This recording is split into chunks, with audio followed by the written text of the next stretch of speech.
मोदी ने कहा ना हम ही पे हमला कर दिया, पाकिस्तान ने भारत पर ही हमला करना शुरू कर दिया। वो सच्चाई है, एआई से बना हुआ है, ओरिजिनल है वो, उस पे लोगों ने मीम बनाई है।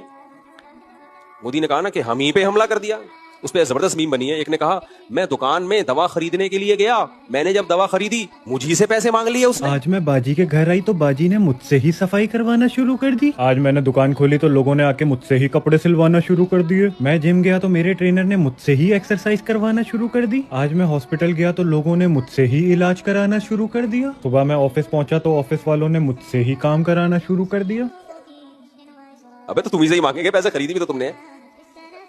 मैं उस घर में जो है वो ऐसे बहुत सारी चीजें चिपका दी उसके साथ। मैं उस घर में झाड़ू लेके गया, मुझी को सफाई करने का कह दिया उसने इतनी।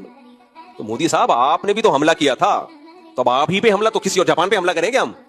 हमला आप कर रहे हो तो अब जवाब में आप ही पे हमला करेंगे हम। ये थोड़ी क्या हमला आपने किया हम चाइना पे हमला कर दें।